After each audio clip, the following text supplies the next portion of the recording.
السلام علیکم ورحمۃ اللہ۔ آج کا دوسرا نشریہ سیف الرحمان کی زبانی اور پہلے اہم خبروں کا خلاصہ۔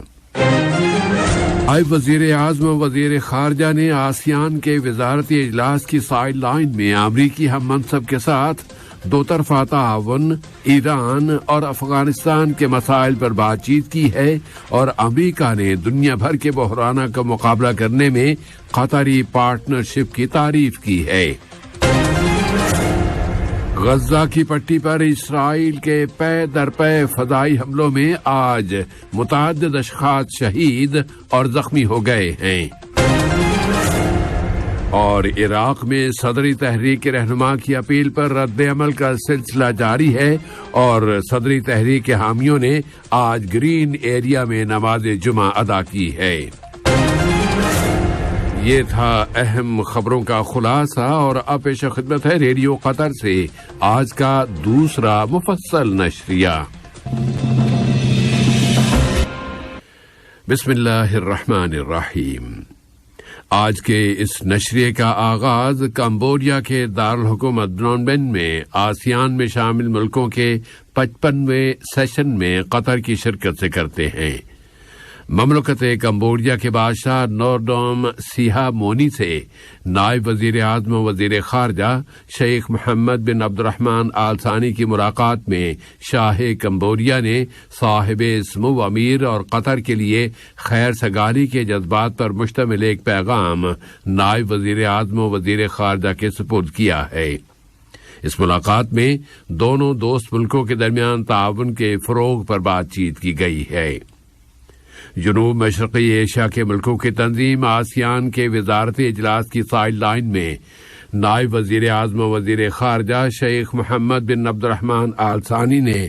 ریاستہائے متحدہ امریکہ کے وزیر خارجہ جناب اینٹونی بلنکن کے ساتھ دونوں ملکوں کے درمیان تعاون، ایٹمی سمجھوتے کے مذاکرات میں آنے والی ڈیولپمنٹس، افغانستان کی صورتحال اور متعدد علاقائی اور بین الاقوامی مسائل پر بات چیت کی ہے۔ نائب وزیر اعظم و وزیر خارجہ نے بتایا ہے کہ ان کے امریکی ہم منصب کے ساتھ ہونے والے ان کے مذاکرات علاقے کی سیکیورٹی کے لیے انتہائی اہم تھے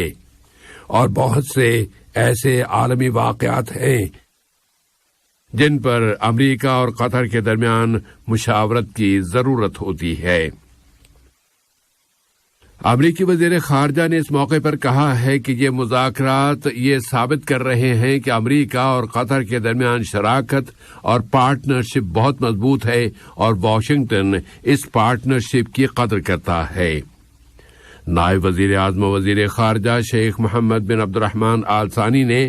یونائیٹڈ کنگڈم کی وزیر مملکت برائے امور ایشیا اور مشرق وسطی اور امور دولت مشترکہ و ترقی محترمہ اماندا میلنگ کے ساتھ بھی ملاقات کی ہے، جس میں دونوں ملکوں کے آپس کے تعلقات و تعاون اور مشترکہ دلچسپی کے متعدد علاقائی اور بین الاقوامی مسائل کا جائزہ لیا گیا ہے۔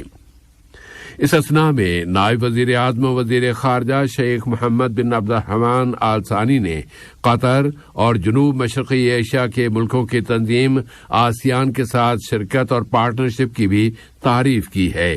اور اسی کے نتیجے میں قطر کو آسیان کے ساتھ دوستی اور تعاون کے معاہدے میں شامل کیا گیا ہے۔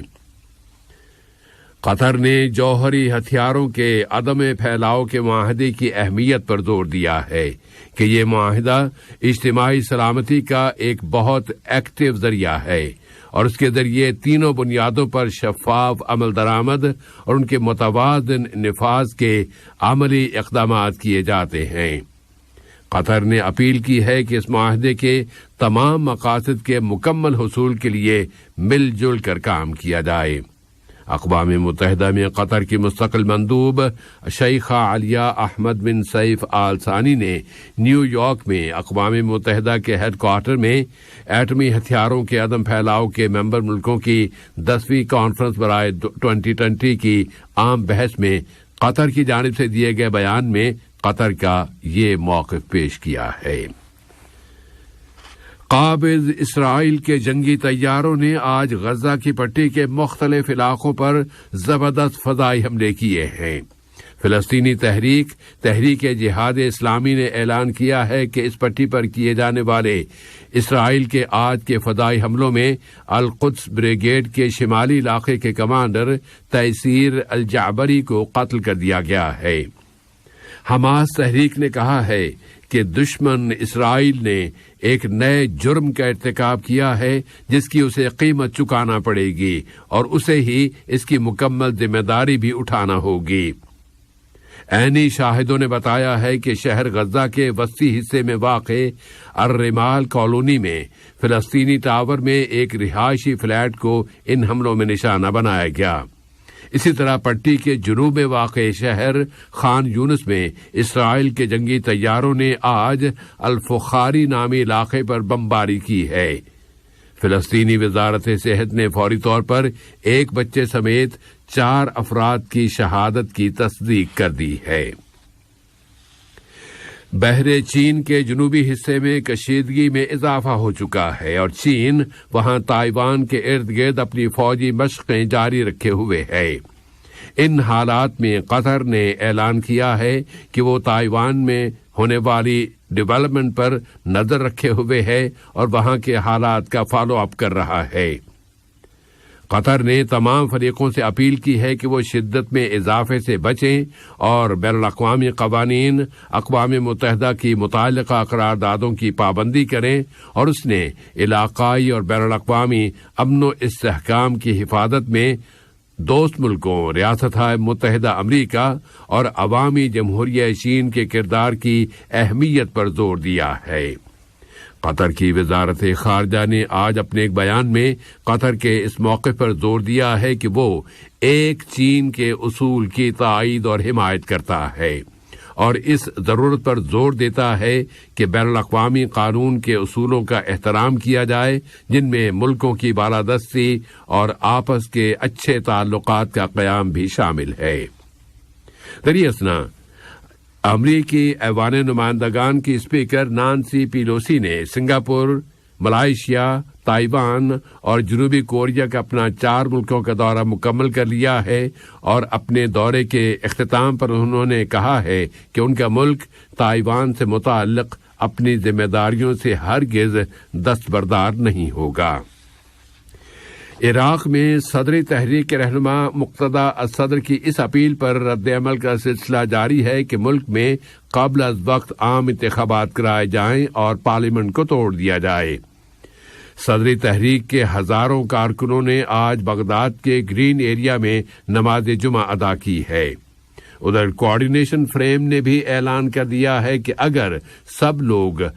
قبل از وقت انتخابات پر متفق ہو جاتے ہیں تو وہ بھی اس کی حمایت کر دے گی۔ اس سے قبل کوآرڈینیشن فریم نے نیشنل ڈائیلاگ کی اپیل کی تھی۔ بالادست اتحاد کے سربراہ خمیس الخنجر نے قبل از وقت انتخابات کے صدری مطالبے کی حمایت کرتے ہوئے کہا تھا کہ یہ انتخابات نئے اصول و ضوابط کے مطابق ہونے چاہیے۔ اسی طرح النصر اتحاد کے صدر حیدر العبادی نے بھی مقتدی الصدر کے خطاب کا خیر مقدم کیا تھا۔ البتہ اسٹیٹ آف لا نامی اتحاد کے سربراہ نوری المالکی نے کہا تھا کہ مسئلے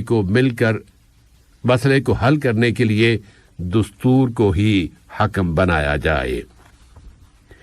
ایران کے ایٹمی سمجھوتے کے احیاء یعنی اسے دوبارہ زندہ کرنے سے متعلق مذاکرات میں روس کے نمائندے نے آج جمعے کے روز کہا ہے کہ ان مذاکرات میں سنجیدگی کی فضا غالب ہے۔ قطع نظر اس بات کے کہ بہت سے لوگوں کو یہ توقع نہیں ہے کہ کوئی بریک تھرو ہو سکتا ہے، جبکہ ایران یورینیم کی افزودگی کے اپنے اختلافی پروگرام پر تیزی سے عمل کر رہا ہے۔ کل جمعرات کے روز ویانا میں تہران اور واشنگٹن کے درمیان بالواسطہ مذاکرات دوبارہ شروع ہوئے تھے، جن میں ایرانی اعلیٰ ایٹمی مذاکرات کار اور یورپی یونین کے کوآرڈینیٹر انریکی مورا بھی شریک ہوئے تھے۔ کچھ ذریعوں نے انکشاف کیا ہے کہ امریکی اور ایرانی وفدوں کے درمیان مذاکرات میں ایک پیش رفت ہوئی ہے، جبکہ یہ مذاکرات اس موضوع پر شروع ہوئے تھے کہ اگر ایٹمی سمجھوتے کو منسوخ کیا جاتا ہے تو تہران کو اس کا معاوضہ ادا کیا جائے۔ اس اثنا میں واشنگٹن نے کہا ہے کہ ایٹمی مذاکرات تقریباً مکمل ہو گئے ہیں اور اب ایران کے لیے وقت ختم ہوتا جا رہا ہے کہ وہ اس وقت ٹیبل پر موجود سمجھوتے کو قبول کر لے۔ ادھر ایران کے مذاکرات کار کے مشیر محمد مرندی نے کہا ہے کہ دہشت گردی سے متعلق امریکی فہرست میں پاسداران انقلاب کے نام کو نکال دینا پیشگی شرط نہیں تھی۔ محمد مرندی نے کہا ہے کہ ایرانی یہ چاہتے ہیں کہ انہیں یہ اطمینان دلایا جائے کہ واشنگٹن اپنے وعدوں کی مکمل پابندی کرے گا۔ روس یوکرین بحران میں آج روس کی وزارت دفاع نے اعلان کیا ہے کہ 182 علاقوں میں یوکرین کی مسلح افواج کے متعدد فوجی ٹھکانوں، ہتھیاروں کے گوداموں، ان فوجوں کے جمع ہونے کے مقامات اور ان کے فوجی ساز و سامان پر حملے کیے گئے ہیں۔ ادھر اناج سے لدے ہوئے 2 بحری جہازوں کی روانگی کے بعد آج ایک تیسرا بحری جہاز بھی اناج لے کر یوکرین سے روانہ ہو گیا ہے۔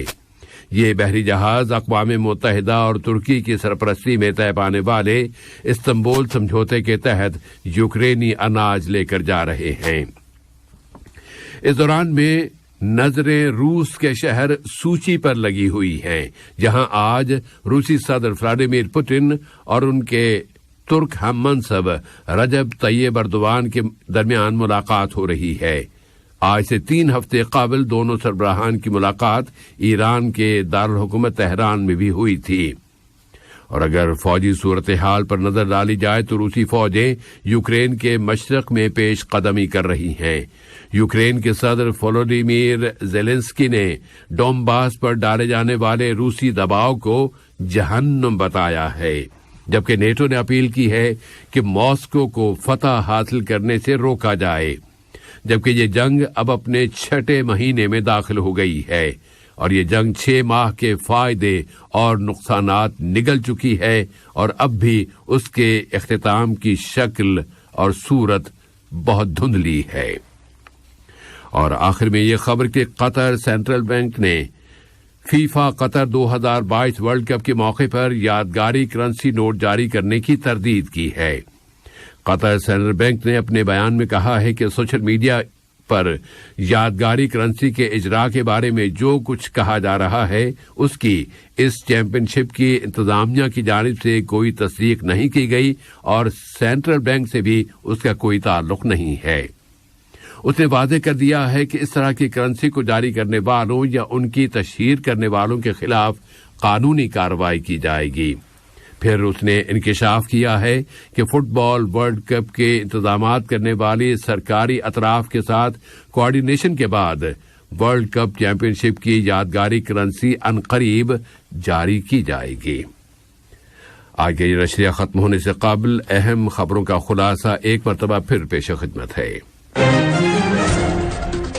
وزیراعظم و وزیر خارجہ نے آسیان کے وزارتی اجلاس کی سائیڈ لائن میں 2 طرفہ تعاون، ایران اور افغانستان کے مسائل پر بات چیت کی ہے اور امریکہ نے دنیا بھر کے بحرانوں کا مقابلہ کرنے میں قطری پارٹنرشپ کی تعریف کی ہے۔ غزہ کی پٹی پر اسرائیلی پے در پے فضائی حملوں میں آج متعدد اشخاص شہید اور زخمی ہو گئے ہیں۔ اور عراق میں صدری تحریک کے رہنما کی اپیل پر رد عمل کا سلسلہ جاری ہے اور ان کے حامیوں نے آج گرین ایریا میں نماز جمعہ ادا کی ہے۔ ریڈیو قطر سے آج کا دوسرا نشریہ اپنے